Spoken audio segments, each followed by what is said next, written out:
Salve pessoas, vocês estão bem? Meu nome é Maria Eduarda e sejam muito bem-vindos a mais um vídeo aqui no meu canal.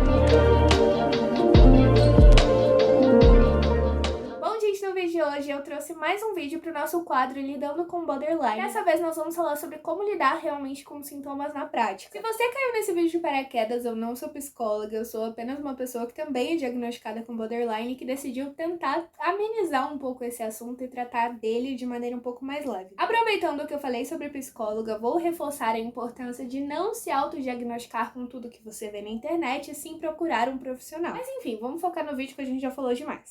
Tá, Duda, mas quais são os principais sintomas do borderline? Vou te explicar, calma. O transtorno de personalidade borderline é um transtorno, como o próprio nome já diz, na borda, né? Traduzindo, é na borda. É um transtorno que influencia, assim, diversas áreas da vida, mas principalmente o humor. E não é bipolaridade com outro nome, até porque o transtorno de bipolaridade, ele oscila num período muito maior.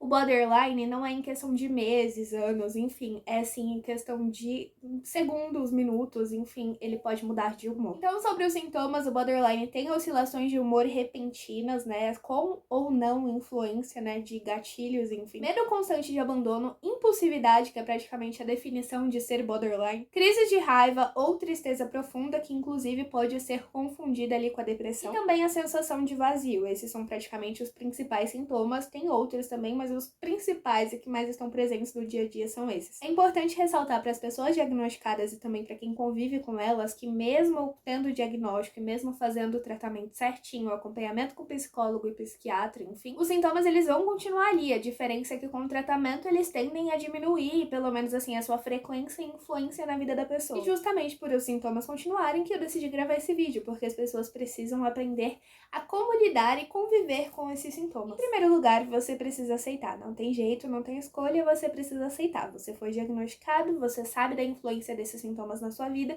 e agora você precisa aceitar e entender um pouco mais sobre. Eu sei o quanto é difícil, inclusive eu já até fiz um vídeo falando sobre e contando a minha dificuldade para aceitar o diagnóstico, mas você negar não vai alterar o fato e nem a influência desses sintomas na sua vida. Mas você aceitando, você vai fazer o tratamento e a tendência da influência desses sintomas é diminuir. A segunda dica, eu sempre aconselho vocês em todo vídeo de qualquer coisa que eu for aconselhar vocês, é o que eu sempre falo, estudem sobre o assunto. O borderline em si, ele é complexo até para psicólogos e psiquiatras, quem dirá para os pacientes e familiares. Mas como eu já falei para vocês em outro momento, quando você estuda sobre o borderline, você começa a se compreender, você começa a entender a sua própria mente, como ela funciona. E tendo esse entendimento, as coisas tendem a ficar muito mais leves, porque você vai se compreender. Então aquilo que antes para você era tipo um bicho de 7 cabeças, agora você entende e você consegue inclusive entender como você lida com sintomas. Porque se você acha que todas as pessoas que têm borderline agem da mesma maneira, você está muito enganado. Também já falei sobre esse assunto nos outros 2 vídeos do Lidando com Borderline, que eu super recomendo você assistir. A terceira coisa não serve só pra quem tem borderline, e sim pra todas as pessoas do mundo, é que nem tudo que você pensa você deve falar. Mas especificamente eu estou falando com as pessoas que têm borderline por conta da impulsividade. Eu sei que você sente tudo à flor da pele, eu sei que qualquer coisinha te incomoda, mas assim, nem tudo que você pensa realmente vai pegar bem de você falar naquela hora. Então, no geral, tenta dar mais voz para a razão, porque se você ouvir só seu coração, ouvir só a sua parte física ali que tá gritando, vai dar ruim. Então, se você é adepto à meditação, medita. Se não, você dá aquela respirada, aqueles 10 segundinhos, sabe? Pra você pensar, colocar as ideias na cabeça. Xinga a pessoa na sua cabeça, xinga a situação na sua cabeça, mas tenta não externizar. Você vai externizar, mas não naquele momento, entendeu? Você vai externizar em outro local, assim, numa academia, numa oração, enfim, você vai colocar pra fora, mas não ali naquele momento. A gente já tem fama de ser descontrolado, louco da cabeça, enfim, então tenta se segurar. Eu sei que é difícil, mas assim, tenta por você, porque assim, depois você vai sentir orgulho de não ter agido naquela maneira, porque a gente sempre se arrepende quando fala as coisas assim da boca pra fora, e é uma coisa que o borderline tem muita tendência a fazer. Então assim, te recomendo tentar segurar um pouquinho a sua boquinha. Ah, Duda, não consigo, não sei o que, não sei o que. Terapia. Eu também sou uma pessoa que tem muita dificuldade, mas a terapia, cara, transforma vidas. Outra coisa é que a sua cabeça está contra você. Isso é um fato, você tem que aceitar. É difícil, mas você tem que aceitar esse fato e tentar buscar um equilíbrio dentro de você como Maria Eduarda. Eu sei que é difícil, calma. Existem muitas maneiras de você buscar o equilíbrio dentro de você. Eu sei que falando parece algo meio fútil, mas é uma verdade. De alguma maneira você precisa começar a entender como você funciona. Como eu disse, cada pessoa é de uma maneira, tem personalidade também, além do transtorno, tem uma personalidade ali, tem quem você é. Você tem que entender quem é essa pessoa com e sem transtorno. Como assim, Duda, sem transtorno, sendo que eu tenho um transtorno, não dá pra deixar de ter o transtorno? Calma! Quando eu fui diagnosticada com borderline, eu comecei a reparar muito na minha vida. Parece que eu assisti o filme da minha vida inteira. E eu comecei a entender coisas que eu agi daquela maneira, porque eu agiria daquela maneira por conta de quem eu sou, e coisas que eu agi de uma maneira que eu me arrependi depois porque era o transtorno. Então hoje, por mais que eu ainda sou uma pessoa muito impulsiva, enfim, que a impulsividade é uma das minhas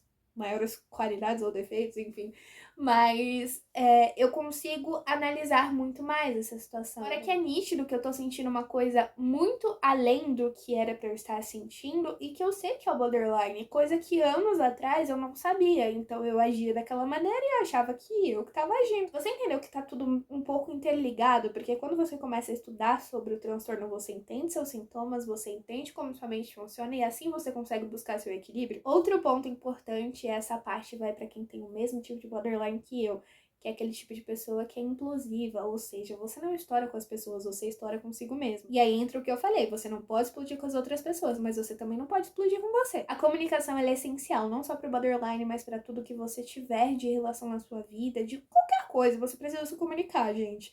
Então, assim, é algo importante e é algo fundamental, e principalmente se você tem esse tipo de borderline. Eu sou uma pessoa que eu sinto muitas coisas, mas eu guardo muitas coisas pra mim. Então, assim, tem situações que eu falto querer voar no pescoço da pessoa, só que eu não vou no pescoço dela, eu tenho vontade de voar no meu.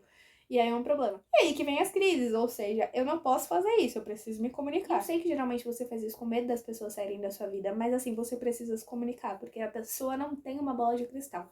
Então você precisa estar falando e não só se martirizando. Eu sei que tem coisas que às vezes a gente sente muito exagerado com a outra pessoa, tipo, você conheceu a pessoa, agora não vem ao caso.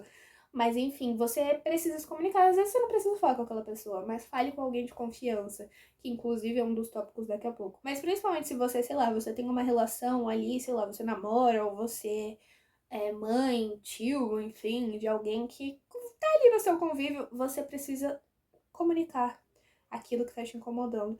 Não em crise, não surtando, mas de uma maneira natural, não sei explicar, mas de maneira civilizada, você precisa comunicar. Assim, você não vai ficar guardando, não vai ficar doente, e assim a pessoa não vai ficar assim, nossa, por que ela tá brava, por que ela tá de cara fechada pra mim, por que tá acontecendo?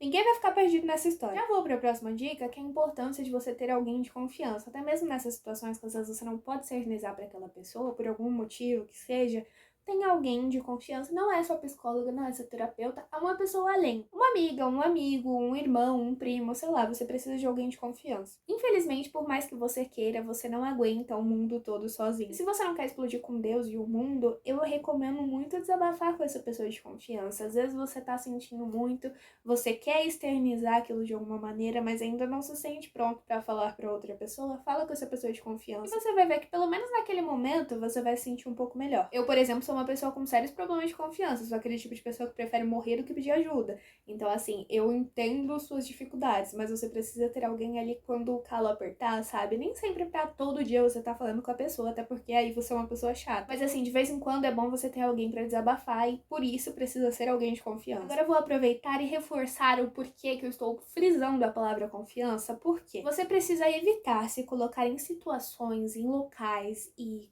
com pessoas que te dão gatilhos, que te dão coisas negativas, mais negativas do que positivas. Por que você tá se colocando nesses lugares e com essas pessoas? Na vida em si, a gente já tem diversas situações muito difíceis pra passar. Isso é um fato. Mas se você tem um transtorno, que você sente tudo à flor da pele e você vai continuar andando com pessoas que só te colocam pra baixo, que só falam mal de você, que estão ali e não querem ver você se dando bem na vida, né? O seu crescimento, não precisa nem se dar bem, mas assim, você tá progredindo de alguma maneira, a sua prosperidade não só financeira, mas assim, em qualquer sentido da vida. A pessoa não torce por isso, por que você tá andando com essa pessoa? E sobre lugares, borderline é um transtorno que tende muito a vícios, inclusive. E aí você, sei lá, é viciado em jogo, aí você tá todo dia num cassino. O que você tá fazendo lá? É disso que eu tô falando, você precisa selecionar os lugares que vão te fazer bem, lugares que realmente te deixam confortáveis e não frequentar lugares que só te fazem piorar e só afloram cada vez mais os sintomas, porque existem lugares que afloram os seus sintomas. E você precisa ter essa percepção daquilo que não é pra você. Uma coisa que eu sempre friso, principalmente quando a gente fala de saúde mental, é que você precisa ter um refúgio. Cara, tem gente que acha o refúgio no crossfit, na musculação, inclusive saudades que eram dos meus, na leitura, na escrita, que é um dos meus também, em outros tipos de esporte, talvez cozinhando também, você não sabe, talvez você se descubra, talvez na música. Mas você precisa ter algo que te desconecte do mundo, sabe? Algo que te faça bem, que você tenha prazer em fazer. E por último, mas não menos importante, você não pode desistir do tratamento. Meu amor, eu sei que vai ter vontade, que vai ter vontade, que vai ter de largar sua psicóloga, seu psiquiatra, de largar toda a sua vida, mas você não pode, porque é aí que você vai piorar, meu amor. Se tá ruim com eles, imagina sem. Eu falo brincando, mas vocês sabem que é verdade, e a importância de cuidar da saúde mental, só quem já chegou no fundo do poço sabe. Então por isso que eu falo muito sobre esse nicho, porque é um nicho que eu já estive no outro lado, e eu sei o quão é difícil. Mas enfim, gente, esse foi o vídeo. Eu espero muito que vocês tenham gostado. Se vocês gostaram, já sabe, né? Deixe seu like, se inscreve aqui no canal, ativa o sininho das notificações pra não perder nenhum vídeo que eu postar. Me sigam nas redes sociais, @dudasilva. E foi isso, um grande beijo e até o próximo vídeo. Tchau!